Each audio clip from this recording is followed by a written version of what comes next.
Une fois que le film a été produit, comment ça se passe si on veut le distribuer? Alors là, c'est là que j'utilise ma casquette de distributeur, justement. Tu as plusieurs casquettes, voilà. Producteur, distributeur, réalisateur. En fait, la distribution, j'ai commencé avec la distribution parce que, d'abord il y a eu le festival, en fait, si on prend les choses de manière chronologique, et la suite logique de ce festival, ça a été la distribution. Parce que le festival, ça nous a permis de mettre certains films en lumière pendant la durée du festival, donc quasiment une semaine, mais très vite est venue la question de qu'est-ce qu'on fait après? Où est-ce qu'on peut voir ces films-là après cette fenêtre?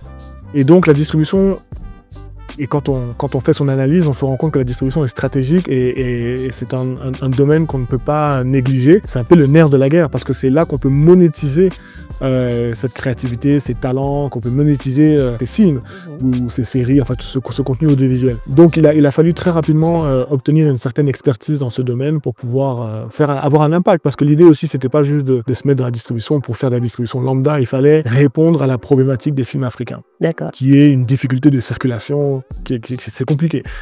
Quand on est un film américain... On s'exporte facilement. Et on a un monde entier comme terrain de jeu. Quand on a un film européen, on a la moitié du monde comme terrain de jeu. Quand on est un film africain, on n'a même pas l'Afrique comme terrain de jeu. À vrai dire, si on se dit les choses, parce que quand on a un film camerounais, on a du mal à parler aux Sud-Africains. On a du mal à parler aux Kenyans. On parle aux Camerounais. Et donc c'est ça qu'il faut aussi qu'on arrive à changer. Il faut qu'on arrive à faire en sorte que quelqu'un qui est au Botswana, il a envie de voir le dernier film nigérian, mais il a aussi envie de voir le film sénégalais, il a envie de voir. Il faut créer ce marché, parce que quand on parle d'Afrique, l'Afrique d'un point de vue marché audiovisuel n'existe pas encore en fait. C'est quelque chose qu'il faut arriver à créer. Et c'est ça un peu qui m'intéresse à titre personnel et c'est pour ça aussi que je suis dans la distribution. Mais justement, de façon concrète, il y a sûrement des producteurs qui vont voir cette vidéo. Ils ont des contenus souvent dans des clés USB. Comment ça se passe concrètement? Est-ce qu'ils te contactent et toi tu regardes le contenu avant de savoir vers quel... Oui. On a tout un process en fait. Donc la structure que je représente et que j'ai créée s'appelle Okada Media. Et on a un site internet, okadamedia.com, où les gens effectivement peuvent soumettre leurs films. On a un formulaire qu'ils doivent remplir et si le film est jugé suffisamment intéressant par nous, donc nous prenons contact avec cette personne et effectivement nous mettons en place une stratégie.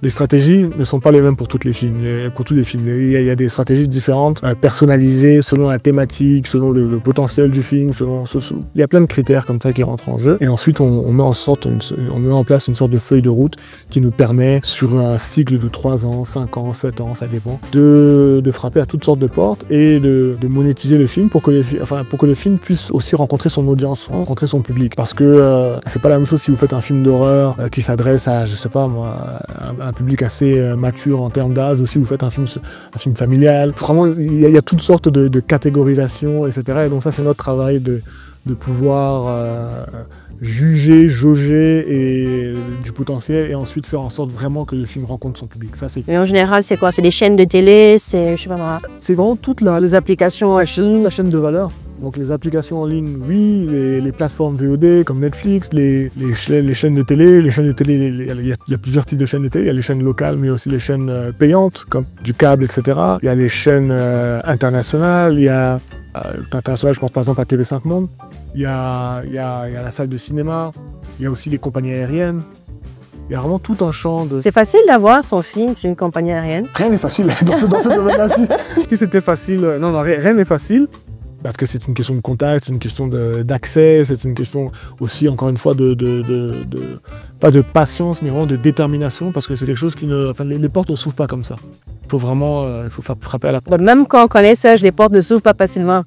Non, en vrai, la raison pour laquelle, en tant que producteur, vous allez venir voir un distributeur, c'est parce que vous allez quand même profiter de son réseau à lui. Oui. Et le travail, c'est pas à vous de le faire, c'est à cette personne-là qui, lui, a déjà un réseau qui est installé, etc. Même si un distributeur a son réseau, ça ne veut pas dire que toutes les opportunités vont s'ouvrir à lui, parce que les chaînes ont aussi des contraintes budgétaires déjà, aussi des contraintes de place, elles peuvent pas prendre tous les films. Ensuite, il faut rentrer dans la ligne éditoriale, il y a vraiment toutes sortes de critères qui font qu'un film va être sélectionné, va être pris ou pas. Et nous, c'est notre travail encore une fois, de faire le lien entre la production et la diffusion.